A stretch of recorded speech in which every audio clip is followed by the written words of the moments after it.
अचानक से हमजा हबीब साहब उभरते हैं और वो बताते हैं कि हमारा तो कल निकाह भी हो गया और पहले कहा गया था 1 जून को निकाह होगा। ये क्या हो गया? ठीक है, हमारे एक वेंडर को कॉल करके धमकाया गया कि मोमना इकबाल की शादी कोई ना फिल्मी स्टोरी सुना रही है मुझे ये सारी की सारी ऐसे लगता है जैसे कि फिल्म की स्टोरी। आप कह लें कि ये फिल्म, हमें भी यही लगा, साकिब खान चद्दड़ को ये लग रहा था वो 90s में बैठे हुए हैं और आके उठा के ले जाएंगे और किसी को खबर भी नहीं होगी। तो ऐसा नहीं होता। अगर वो सुसाइड कर लेती और फिर मैं आके बोल रही होती तो क्या तब भी आप सब लोग यही सवाल पूछते? और इन्होंने एक मैसेज ये भी किया हुआ है कि तुम्हारी डेड बॉडी भी नहीं मिलेगी। साकिब चद्दड़ साहब ने कितने फॉरन टूर करवा दी उन्हें। मेरी गाड़ी पर आया है और मुझे घटिया बोल रहा है। सारी ही उनकी जानिब से दी गई है। ठीक है, बकौल उनके। मुझे तो अब डाउट है कि सारा पाकिस्तान शायद उनकी दी हुई गाड़ियों में फिर रहा है। अस्सलाम वालेकुम, आप हमजा जावेद शो देख रहे हैं। नादरीन, एक कंट्रोवर्सी जो कि सोशल मीडिया पर बहुत ज़्यादा वायरल है, जिसके अंदर मोमिना इकबाल साहिबा जो कि एक्ट्रेस हैं और साथ ही साथ एक MP है साकिब चद्दड़ साहब, उनके बारे में चहमगोइयाँ जा रही हैं। कोई कह रहा है कि मोमिना इकबाल साहिबा की गलती थी, तो कोई साकिब चद्दड़ साहब के ऊपर बात कर रहा है कि साकिब चद्दड़ साहब को ये नहीं करना चाहिए था। लेकिन अभी तक मामला उलझता हुआ नज़र आ रहा है, सुलझती हुई बात ही नज़र नहीं आ रही है। समझ नहीं आ रहा कि कौन सच्चा है कौन झूठा है। इसी पर बात करने के लिए आज हमने मोमिना इकबाल साहिबा की बहन रिमशा इकबाल साहिबा को हमारे साथ मौजूद है, इनसे बात करेंगे। अस्सलाम वालेकुम। वालेकुम। अच्छा रिमशा साहिबा, पहले ये बताइएगा, पहला सवाल ही आपसे, क्योंकि आपकी बहन भी हैं, आप उनके लॉयर भी हैं, ये बताइएगा कि ये मामला शुरू कहाँ से हुआ? अभी तक किसी को पता ही नहीं है कि किस तरह से ये बात इतनी बढ़ गई कि मोमिना इकबाल साहिबा जो कि एक अदाकारा हैं, साथ ही साथ एक MP है, उस वक्त MP भी शायद नहीं थे जी, उनका रिलेशन कैसे बन गया? पहले तो बहुत शुक्रिया आपने बुलाया मुझे। और दूसरी बात मैं यही करना चाहूँगी कि मेरा पॉइंट ही ये था कि यही बात मैं क्लियर करना चाहती थी कि आवाम को एटलीस्ट ये तो पता हो कि केस है क्या, क्योंकि जो सब कुछ हम सुन रहे हैं वो तो एक्चुअल मुद्दा ही नहीं है। ठीक। और दूसरी बात मैं आपकी करेक्शन करूँ, जिस तरह ये सारी बात हो रही है कि रिलेशनशिप और ये वो, इसको इस तरह का रंग दिया जा रहा है, तो ये क्लैरिटी भी सबको मिलना बहुत ज़रूरी है। जैसा कि जो साकिब खान चद्दड़ के अपने वकील हैं मियां अली इशफाक, उन्होंने भी बात क्लियर की थी कि ये मामला सारा एक रिश्ते के प्रपोज़ल से शुरू हुआ था। ये बात रिश्ते की थी जो कि शादी तक तय पा रही थी। ठीक है, तो पहली बात ही यही है, गर्लफ्रेंड और बॉयफ्रेंड वाला ऐसी कोई बात नहीं है, क्योंकि अगर ऐसी बात होती तो वो खुद भी ये चीज़ एक्सेप्ट ना करते। तो अगर मेरा ख्याल है दोनों पार्टियां अगर एक चीज़ एक्सेप्ट कर रही हैं और सेम पेज पे हैं तो वही रियलिटी है। तो लोग बजाय इसको ये रंग देने का कि जी रिलेशनशिप था और ऐसा हो गया वैसा हो गया, तो बेहतर यही है कि मैं ये कहूँगी कि पॉइंट पे रहें सब लोग। ठीक है, ये सारा मामला शुरू हुआ था जी 2021 से, कि 2021 में हमारे पास रिश्ते का प्रपोज़ल आया था जो कि साकिब खान चद्दड़ के भाई और बड़ी बहन लेके आए थे।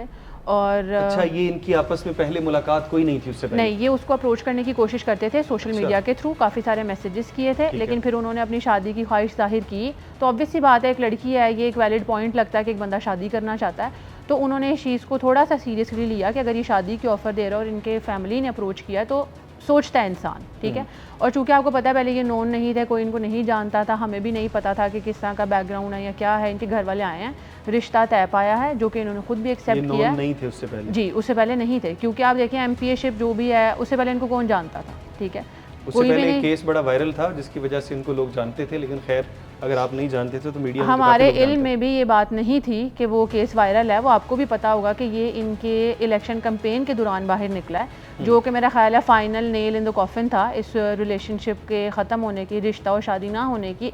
बहुत सारी वजूहात में से एक वजह वो भी थी। अच्छा, 2021 में जब हम रिश्ते वाली बात पे रहते हैं, इनकी बहन और बड़े भाई आपके घर आए रिश्ता लेकर और उन्होंने कहा कि हमारा ऐसे भाई है जो कि शादीशुदा नहीं है। जी, सिंगल हैं, जो सिंगल है जी। तो उन्होंने हमें रिश्ते की ऑफ़र दी, और आपको पता है जिस तरह से होता है कि फ़ौरन से तो हाँ नहीं कर दी जाती। तो यही तय पाया कि जी शादी होगी, और टाइम लिया सब लोगों ने, फैमिलीज एक दो दफ़ा इनकी फैमिली आई भी हमारी तरफ, हमने भी देखा कि भाई जी, और ये किस तरह से तय पाता है या मतलब क्या सिचुएशन है, लोग कैसे हैं। तो फिर ये चीज़ आगे जैसे गई तो सवाल ये आया, सब ने हमसे ये जो पूछा है कि आपको पहले नहीं पता था कि मतलब शादी नहीं हुई थी, या मोमिना इकबाल क्यों साथ रहीं जब वो अगर मैरिड भी थे। ये मेरा ख्याल है हर इंसान ये समझ सकता है बात कि अगर पता होता तो मेरा नहीं ख्याल रिश्ते की बात भी चलती। और अगर आपके घर वाले भी किसी की तरफ आपका रिश्ता लेके जाते हैं ये कह के कि जी ये सिंगल हैं, तो हम किस तरह क्वेश्चन रेज करते हैं। और हमें भी नहीं पता था, जब उनके घर भी गए हैं तो हमें कहीं उनकी बीवी या कोई नज़र नहीं आया। अगर आपकी ही नाक के नीचे इतनी सारी चीज़ें हो रही हैं कि आपके घर में बुलाया जा रहा है रिश्ते के लिए, लेकिन रिमशा साहिबा इस तरह तो नहीं होता कि 1 साल 2 साल 3 साल लगे और 3 साल तक यही देखते रहें कि एक बार देख लेते हैं उनकी शादी हुई है नहीं। ये तो बड़ी आसानी से पता लग जाता है। आप उनके इलाके के अंदर जाते हैं, किसी भी इलाके वालों को पता होता है कि कब शादी हुई कब नहीं हुई। आपको पता ही नहीं लगा? जी, हमें बिल्कुल पता नहीं चला। 3 साल की बात नहीं है ये, हमें बात 1.5 साल में पता चल गई। 1.5 साल में पता लग गया? जी, जो उनकी बीवी ने खुद रब्ता करके बताया था। लग गया था। जी जी। और वो किस तरह से ये बात है कि आपको भी पता है कि जो लोग मीडिया में काम करते हैं उनका एक शेड्यूल होता है कि आप बिल्कुल फ्री होते हैं, ठीक है। मिमी की डेट्स इतनी, जो मेरी बहन है उसकी डेट्स इतनी बिजी होती थी कि इनसे हमारा और हमारे इनसे इतनी मुलाकातें हो ही नहीं सकी थी, तो जानने का कैसे टाइम मिलेगा। मेरा ख्याल है अगर आप उस टाइम में भी मिमी के ड्रामे की आप देखें, डेट्स देखें मोमना इकबाल की कि वो कितनी बिजी थी, तो आपको अंदाज़ा होगा कि वो भी अगर मसरूफ़ हैं तो उस टाइम पर मोमना इकबाल अभी भी जिस तरह लीडिंग एक्टर हैं वो बहुत मसरूफ़ थी अपने कामों में, और इसी वजह से उनकी शादी या इस तरह के मामला तय नहीं पा रहे थे क्योंकि वो मसरूफ़ थी। और ये वाला सवाल है तो बहुत सारे लोग होते हैं, अगर मतलब हमें अगर ये चीज़ नहीं पता लगी, जैसे ही उनकी वाइफ ने आगे ये चीज़ बोली तो फिर से इनके बड़े भाई और इनकी बहन ने इंटरवीन किया कि जी ये मामला सेपरेशन का है, ये लोग ऑलरेडी सेपरेटेड हैं, ये लोग ऑलरेडी सेपरेटेड हैं और ये मामला ख़त्म होने को है, तो आप हमें थोड़ा टाइम दे दें। और यहीं से ही सारा फसाद शुरू हुआ था कि हमें क्यों बताया नहीं गया शादी का, और मोमना ने वहाँ से बैकआउट किया कि जी मुझे ये शादी नहीं करनी, वहाँ से प्रेशर बनना शुरू हुआ। और उसके बाद जब इनका ये टाइम इन्होंने लिया कि जी हम क्लियर करते हैं चीज़ें, हम एक्सप्लेन करते हैं, जो कि हमें बार बार मेरे वालिद साहब को भी एक्सप्लेनेशन दी गई कि जी हमें टाइम दे दें, और उनकी तरफ से ये चीज़ क्लियरली आई कि जो उनका पहले ही सेपरेशन वाला मामला है वो किसी और वजह से नहीं है, उनके ज़ाती मामलों की वजह से कि वो डिवोर्स लेने वाले हैं, ठीक है। और आप देखें अगर आपकी फैमिली भी आके हमें बड़े बैठ के आपके इन सारी चीज़ों की सफाइयाँ देते हैं। बात तो समझ में नहीं आ रही ना कि वही सोशल मीडिया पर यही बात चल रही है कि 3-3 साल तो नहीं होते हैं, 1-1.5 साल में तो शादी हो जाती है। अगर उस वक्त शादी हो जाती, खुदा न खास्ता अगर आप जिस तरह बात कर रहे हैं शादी हो जाती और आपको पता ही ना होता कि पहले उनकी शादी है, तो ये तो पहला ही केस नहीं है ना। आपको पता है कि ऐसा तो वाहिद इसी केस में नहीं हो रहा कि शादी की बात देर से पता चली है, बहुत सारे लोगों को नहीं पता चलती। और मैं फिर आपसे ये बात कर रही हूँ, आप ये चीज़ अपने जहन में रखें कि वो एक घर बैठी खातून नहीं है, वो मसरूफ़ हैं, वो अपने कामों में मसरूफ़ थी और इन सारे ने भी इस चीज़ की तरफ तवज्जो नहीं दी। ये जो सारा रिलेशनशिप का मुद्दा उठाया जा रहा है कि देखिए रिलेशनशिप और शादी के मामला मुख्तलिफ होते हैं, ठीक है। हमारे लिए अनजान लोग थे, हमने टाइम लिया, और जब हमारी लड़की ही मौजूद नहीं है, अगर वो बिज़ी है अपने काम में, तो इस तरह किस तरह हो सकता था कि हम फ़ौरन सारी चीज़ें करते रहते हैं।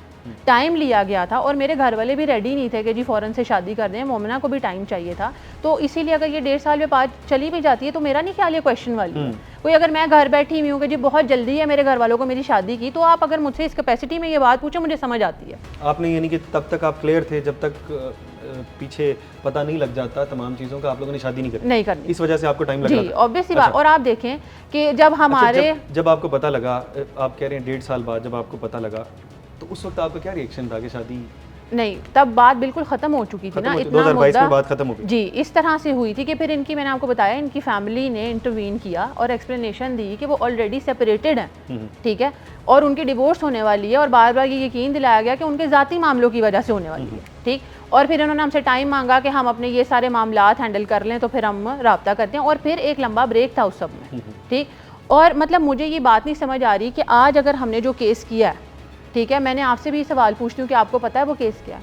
सारे लोग पीछे होने वाली चीज़ों के बारे में बात कर रहे हैं, जी पीछे होने वाली चीज़ों के बारे में बात हो रही है कि जी रिश्ता क्यों हुआ, इतना टाइम क्यों लिया, ये क्यों लिया, तो उससे उस केस से जुड़ी चीज़ें हैं, तो इस वजह से शायद ये बात हो रही है। लेकिन ये आपको पॉइंट भी वैलिड है कि सिर्फ और सिर्फ उसी की बात हो रही है, इसकी बात क्यों नहीं हो रही है। और आप मुझे बताएं कि क्या ये हमारे माशरे में नहीं होता कि जब भी लड़की की शादी करने लगते हैं तो टाइम लेते हैं देखने के लिए कि फैमिली कैसी है। लोगों की 6-6 साल मंगनियाँ चलती हैं, तो सिर्फ मोमिना क्या वाहिद लड़की है जिसके बारे में ये सवाल पूछा जा रहा है कि जी क्यों इतना टाइम हो गया, क्यों आपने इतनी देर मंगनी चलाई है। वो एक काम करने वाली खातून है जो कि अपनी प्रोफेशन में बहुत सक्सेसफुल हैं, उनके बारे में आप ये सवाल पूछ रहे हैं। अगर देखें कुछ केसेस ऐसे होते हैं कि डोमेस्टिक वायलेंस में लड़कियां मारी जाती हैं, ठीक है, तब लोग सवाल ये पूछते हैं कि घर वालों ने कोई पता नहीं किया, फ़ौरन ही शादी कर दी, तो घर वालों की मिस्टेक है। एक यहाँ पे लड़की है जिसकी फैमिली को भी शऊर है, ख़ुद को भी शऊर है, उसने चाहा कि मैं वक्त लूँगी, मैं देखूँगी, हम पढ़े लिखे लोग हैं, मैं भी अगर किसी से शादी करने लगती हूँ तो मैं कंपैटिबिलिटी तो चेक करूँगी, आया कि मेरी बनती है कि नहीं बनती, वो बंदा मेरे साथ सारी ज़िंदगी चल सकता है कि नहीं चल सकता। तो लेकिन मोमना के मामले में ये इतना हवा क्यों बन गया, क्यों इस चीज़ को उठाया जा रहा है। मैं समझती हूँ अगर सामने वाली पार्टी ने भी, जो एक्यूज पार्टी है, उन्होंने भी चीज़ एक्सेप्ट की और हम भी कर रहे हैं, ये मुद्दा यहाँ ख़त्म हो जाता है। मुझे ये बताएं ना, ये वाली बात वैसे तो मुद्दे को ख़त्म करना चाहिए, इसको क्लियर करते हैं जल्दी जल्दी। 2022 के अंदर आपने बताया कि जी हमारा रिलेशन ख़त्म हो गया था, लेकिन रिलेशन ख़त्म नहीं हुआ था। मैंने आपको बोला हमारी तरफ से शादी की वजह से ना हुई, फिर उन्होंने हमें जस्टिफिकेशन दी, उनके बड़ों ने नहीं हुई, उन्होंने उनके बड़ों ने इंटरवीन किया और सफाइयाँ दी कि ये मामला, मैं आपको बार बार यही दोहरा रही हूँ कि उनके ज़ाती मामलों की वजह से वो ऑलरेडी सेपरेटेड है और उनकी डिवोर्स होने वाली है। जैसे ही फाइनल हो जाती है, जी जैसे ही फाइनल होती है हमें थोड़ा उतना टाइम दें। और ये कितना अर्सा मिसगाइड चलता रहा? ये 2023 तक चला, एंड तक, और इसके भी सबूत हमने NCCIA को दे दिए हैं कि हमारे साथ ये फ्रॉड हुआ था, हमें नहीं पता था कि उनकी शादी हुई है। फिर उसके बाद जो डिवोर्स की बातें की गई, देखिए मैंने आपको ये बोला कि हम जो भी बात करेंगे सबूतों की बेस पे करेंगे, तो हम ऑलरेडी हर ये चीज़ जमा करा चुके हैं कि हम भी इस फ्रॉड का शिकार हुए हैं। हमें नहीं पता था कि ये कौन मैन है, जो कि ये है। तो अब मुझे चले, मैं ये कहती हूँ कि अगर ये सब हुआ भी होता, अगर मैं भी किसी से शादी करना चाहती हूँ और मैं फैसला कर लेती हूँ कि जी मैंने इससे शादी करनी है, मैं उसको देखती हूँ मेरी कंपैटिबिलिटी नहीं बनती और आज मैं उठ के कह रही हूँ मैंने नहीं करना, तो ना का मतलब क्या है? क्यों एक आदमी से ना नहीं ली जाती? इतनी फ्रेजाइल मेल ईगो है। अगर शादी भी मैं कहती हूँ हो गई होती और मोमिना इकबाल डिवोर्स लेना चाहती है कि जी मुझे इस आदमी के साथ नहीं रहना, तो क्या ये मुद्दा होता? क्या औरत की कोई मर्जी नहीं है? बिल्कुल ऐसे, आपकी बात ठीक है, लेकिन बात वो चल रही है। अब इसको दोबारा कनेक्ट करते हैं 2024 तक, बाकी बाहर चला 2024 में आप लोगों को पता लगा वो जी जो केस 2017 वाला था, जी उसके बाद आप लोगों ने जी जब इनकी इलेक्शन कैंपेन हुई तो मोमिना ने इनकी हेल्प भी की इलेक्शन कैंपेन्स में। जिस तरह की भी आप देखिए फोटोग्राफर्स, और इनको भी कोई नहीं जानता था क्योंकि उनका मीडिया से ताल्लुक था, प्रॉपर उनको वो मीडिया के चैनल्स प्रोवाइड किए गए मोमिना के नाम पे, और इनके सारे एविडेंसेस मौजूद है जो ये कह रहे हैं कि सोशल बेनिफिट्स हमने लिए हैं। कौन से सोशल बेनिफिट्स, ये कौन थे? अच्छा, किस तरह की हेल्प की गई? एक तो आप कह रहे हैं कि मीडिया कैंपेन्स हुई, जो इनके सारे पोस्टर्स बने, जो इनके फोटोशूट्स हुए, ये जिन शोज में गए भी मोमिना की जानिब से जी ऑब्वियसली, ठीक है। आप मुझे बता दें, आपके पास भी अगर कॉमन सेंस है तो जो इंसान खुद कोई हैसियत नहीं रखता, जिसको कोई नहीं जानता, उससे हमने सोशल बेनिफिट्स क्या लेने थे? इस इक्वेशन में सोशल बेनिफिट्स देने की, तो आज भी ज्यादा फेमस है ना उनसे। आप मुझे बता दें, मैं आपसे सवाल पूछ रही हूँ कि इस सारे मुद्दे में सोशल बेनिफिट्स की कैपेसिटी देने की किसके पास थी? ठीक है। और अगर ये बता रहे हैं कि पैसे हमने ज्यादा खर्चे, जी जी, बात पे यही वाली बात आई। जब भी सोशल मीडिया खोलते हैं 18-20 करोड़, 5 करोड़, 4 करोड़ से बहुत ज़्यादा की बात, कितने करोड़ खा लिए आप लोगों ने? जी मेरा भी यही सवाल है, हम भी परेशान हैं, आप भी आदमी हैं, क्या आप ऐसे ही पैसे खिलाते जाएंगे? अगर ये खुद अपने मुंह से माने रिश्ते का एक इक्वेशन थी, ठीक है, जिसमें ये इंगेज्ड हुए, शादी तक का मामला था, तो अगर आपका भी कहीं रिश्ता होता है तो अगर आपकी तरफ से तहाइफ जाते हैं तो क्या तहाइफ आपको नहीं मिलते? अच्छा। उन पे बात क्यों नहीं हो रही? तहाइफ आपकी जानिब से भी जी बिल्कुल मिले, इतने महंगे तहाइफ। जी बिल्कुल। आप देखें, क्या आप अगर आप मोमिना इकबाल को जानते हैं, मैं आपको अभी एविडेंस भी देती हूँ कि उनका एक पे चेक के बारे में हम ऑलरेडी बात कर चुके हैं। तो इस तरह की औरत के बारे में जो खुद अगर उनकी इतनी अर्निंग है या जो फाइनेंशियल स्टेबिलिटी रखती हैं, उनको आप ये कह रहे हैं कि जी पैसे खा रहे हैं। अब बिहाइंड द कैमरा मुझे बता रही थी एक शूट के वो 1.5 करोड़ रुपए तक ले लेते। जी जी, 1.5 करोड़ रुपया एक शूट का। जी, तो वो उनके लिए तो फिर 10-15 करोड़ की तो बात ही कुछ नहीं। मुझे यही तो समझ नहीं आ रही। और बाकायदा मैं आपको वो कॉन्ट्रैक्ट दे दूंगी, आप उन लोगों से रब्ता कर लें, आया कि आप पे करते हैं कि नहीं करते पे। कि इन्होंने जब से पता चला तब से पीछे इसीलिए हटे थे, जब से ये बात पता चली। 2022 में भी आप लोगों का क्लैश हुआ, 2023 तक भी आपका क्लैश चलता रहा, लेकिन 2024 के इलेक्शन के अंदर कैंपेन में आपने बताया कि सारी की सारी सपोर्ट की गई। और ये तभी बाहर निकली थी बात, ये बात तभी बाहर निकली थी। और जैसे ही ये बात निकली तो मोमिना का एक इमेज भी है, जो लोग उसको जानते हैं वो हमेशा उसने सबकी हेल्प की है, वो आगे होती है, हर इंसान कोशिश करता है, ठीक है, वो एक अच्छी अखलाक की औरत है, ठीक है। और जैसे ही इनका ये मुद्दा बाहर निकला तो मेरा ख्याल है ये एक वजह तनाज़ भी थी इन लोगों के बीच में कि ये रिश्ता ख़त्म हुआ, जो कि हमारी फैमिली की तरफ से भी हुआ, और उसके बाद हम पे प्रेशर बनाया गया इन सारी चीज़ों का। मेरा ख्याल ये है कि साकिब खान के अंदर ये लिख के दिया गया जी कि अगर तुम मेरी नहीं हो सकती तो तुम वाजिबुल कत्ल जी, और इन्होंने एक मैसेज ये भी किया हुआ है कि तुम्हारी डेड बॉडी भी नहीं मिलेगी। ये केस हैं, ये बातें हैं जो एमपीए बनने के बाद की बात है जी, ये बातें हैं जो हम NCCIA में साबित कर चुके हैं, जिसकी वजह से इनको बार बार कॉल किया जा रहा है। सीएम साहिबा की जानिब से तो ये कहा गया ये तो पर्सनल नौयत का केस है, तो ये मेरे पर्सनल नौयत का नहीं है ना फिर? बिल्कुल, हमने तो यही आवाज़ इसीलिए उठाई है कि ये पर्सनल मैटर कैसे हो सकता है। अगर मेरी शादी हुई होती, मैं डिवोर्स ले रही होती, तो ये पर्सनल मैटर है। लेकिन अगर कोई अपनी MPA-शिप का पावर अब्यूज़ करते हुए ऐसी धमकियां दे रहा है कि मैं ये सब कर सकता हूं, तो ये किस तरह का पर्सनल मैटर? तो सीनियर अथॉरिटीज़ भी थी, इवन अगर हमारी CM साहिबा जो है मरियम नवाज शरीफ साहिबा, उनको भी इस बारे में नहीं पता था कि केस क्या है। देखिए, इनिशियली जिस तरह आप तक भी एक मिस इन्फॉर्मेशन आई है कि पर्सनल नौयत का सा ही मालूम होता है लेकिन जैसे ही हमारा NCCI को सबूत देने के बाद जैसे ही नोटिस जाता है, अथॉरिटीज़ तक सबूत जाते हैं, बात जाती है, तो नोटिस लिया जाता है। और मैं जेन्युइनली मिस मरियम नवाज शरीफ साहिबा का बहुत दिल से शुक्रिया करना चाहती हूँ कि वो ख़ुद इन्वॉल्व हुई हैं इस चीज़ में। हमें फौरी सिक्योरिटी प्रोवाइड की गई है, हमारी सुनवाई हुई है, अथॉरिटीज़ ने एक्शन लिया। और आप देखें NCCI को मैं मतलब सैल्यूट करती हूँ कि चूँकि वो MP हैं बट स्टिल एक इम्पार्शियल इन्वेस्टिगेशन चल रही है। लेकिन हम भी अपने सबूत देने में कामयाब हुए हैं, तो ये आगे बढ़ी है बात। दूसरी बात, सब लोग ये कह रहे हैं कि जी अगर पहले से ही धमकियां आ रही थी तो आज आपने क्यों एक्शन लिया। ठीक है, आप देखें कि हमारा या मैं, मेरे अलावा भी कोई भी औरत होती है तो वो इस सारे, जिस तरह मियां अली इशफाक साहब ने बोला है कि जी गटर का ढक्कन ना खोलें, इन्होंने गटर तो इन्होंने खोला, चौक में तो आपने खड़े होकर अदालत लगाई है। हम हरगिज़ ये नहीं चाहते थे कि ये मुद्दा इस तरह से बाहर आए। ठीक है, इसीलिए हमने NCCI में कंप्लेन दी थी। और जो पहले से भी थ्रेट्स आ रहे थे तो हम उस चीज़ पे इसीलिए एक्शन नहीं ले रहे थे क्योंकि उस पर कोई किसी किस्म का एक्शन लिया नहीं गया था, सिर्फ थ्रेट्स आ रहे थे। लेकिन जिस तरह से MPA साहब ने जब हमज़ा हबीब जो हैं, मोमना के शोहर जो हैं, उन पे जब FIR दे दी, अपने ही इलाके में भवाने में FIR दी जो कि झूठी बेबुनियाद FIR है, तब हमें लगा कि अब हमें एक्शन लेना चाहिए क्योंकि अब इन सारी चीज़ों का। साहब ने कॉल नहीं की उन्हें? नहीं की, हमने कोई धमकी नहीं दी। और मैं आपको एप्लीकेशन देती हूँ, फ़ायदा है बिल्कुल। मैं आपको एप्लीकेशन देती हूँ कि पहले मुझे कॉल की गई थी, मोमना इकबाल को कॉल की गई थी, हमें धमकियाँ दी गई थी। मेरे पास सबूत हैं जो मैं NCCI को भी दे चुकी हूँ कि मुझे, जिसमें क्लियरली कहा गया था कि मैं हमज़ा हबीब को अब नहीं छोड़ूंगा। और 13 को कराची में दरख्शां थाना है, वहाँ हमज़ा हबीब की तरफ से एप्लीकेशन जमा हो चुकी है, जिसकी कॉपी मैं आपको दे देती हूँ। आप देखें, ये काउंटर ब्लास्टर है, जो वो बोल रहे हैं कि काउंटर ब्लास्ट है, जिसको मियां अली इशफाक बोल रहे हैं, ये काउंटर ब्लास्ट हमारे पे किया गया। ठीक, 13 में अगर आपने एक ही कॉज के लिए एप्लीकेशन दे दी है तो मैंने उस पर FIR, हमारी तो FIR नहीं हुई, आपकी FIR फौरी कैसे हो गई? हमने ये सवाल भी पूछा है कि उन्होंने उधर हमज़ा हबीब का नंबर मेंशन किया था। आपसे भी मैं दरख्वास्त करूंगी, आप मांगें कि CDR हमें दे दें, कहाँ कॉल आई है। ये वाली बात भी है, मुकम्मल तहकीक इस पे जरूर होनी चाहिए। तमाम डाटा पुलिस के पास मौजूद होता है। जी, हमने ये बोला है। मैं सिर्फ आपसे यही दरख्वास्त करूंगी कि ये जो इन्होंने एक गलत किस्म का प्रोपोगेंडा शुरू किया है, ये तो केस ये था ही नहीं, जिसको एक लेन देन का मामला बना दिया गया और आवाम के आगे रख दिया गया। आप समझ सकते हैं कि चोर की दारी में जब तिनका होता है तो वो फिर इसी तरह करता है। ये एक लेन देन का ज्यादा खौफनाक है कि आपने बताया 26 से ज्यादा वो खवातीन है जो बयान देने के लिए तैयार हैं, जो बयान देने के लिए तैयार हैं कि अचानक से हमज़ा हबीब साहब उभरते हैं जी, और वो बताते हैं कि हमारा तो कल निकाह भी हो गया जी, और पहले कहा गया था 1 जून को निकाह होगा। ये क्या हो गया? तो आप ये समझ सकते हैं कि ये सारा मुद्दा ही इसलिए शुरू हुआ था कि मीडिया में उनके निकाह की खबर आ गई थी और हमारे पास वो भी सबूत जो हमने दिए। हमारी कंप्लेन यही थी कि हमारे एक एक वेंडर को कॉल करके धमकाया गया कि मोमना इकबाल की शादी कोई ना करे।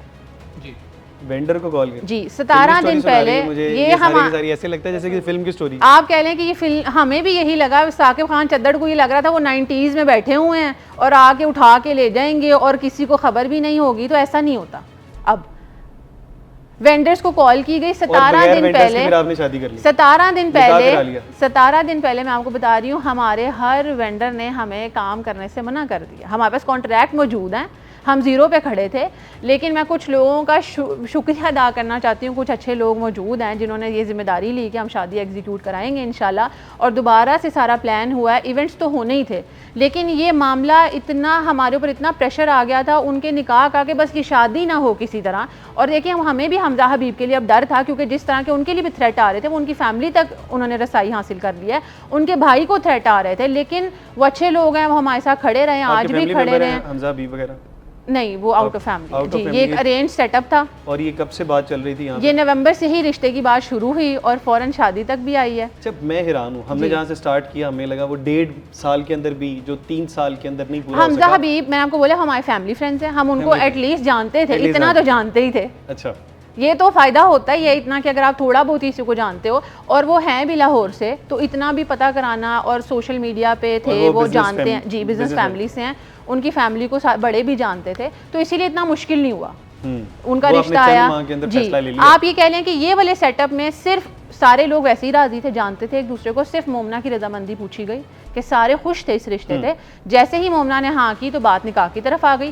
पहले वाले मामले में ना फैमिली जानती थी किसी को, ना कोई एक दूसरे को जानता था, इसीलिए टाइम लिया गया। अगर आज मैं भी शादी करूंगी किसी से और बाहर अगर मेरी शादी होने लगती है जिनको हम नहीं जानते, किसी के रेफरेंस से थोड़ा सा टाइम तो लूंगी मैं देखने के लिए, या मेरी फैमिली भी टाइम लेगी।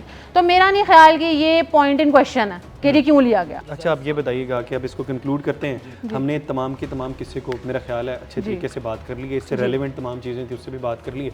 अब ये बताइएगा, अब ये केस यहाँ तक आ गया है, अब आगे आप लोग क्या चाहते हैं, क्या हो? देखें, जो हमने अगर अपनी एप्लीकेशन दी है, जो हमारे क्लेम्स हैं, जो हमारे लगाए गए इल्ज़ामात हैं, उनके हिसाब से जिस किस्म की सज़ाएँ बनती हैं वो मिलनी चाहिए। आप देखें, कल भी अगर वो गए हैं NCCI के दफ्तर में इतने प्रोटोकॉल के साथ गए हैं, तो क्या ये ज़ेब देता है कि आप एक अक्यूज़्ड इतने प्रोटोकॉल से जा रहा हो?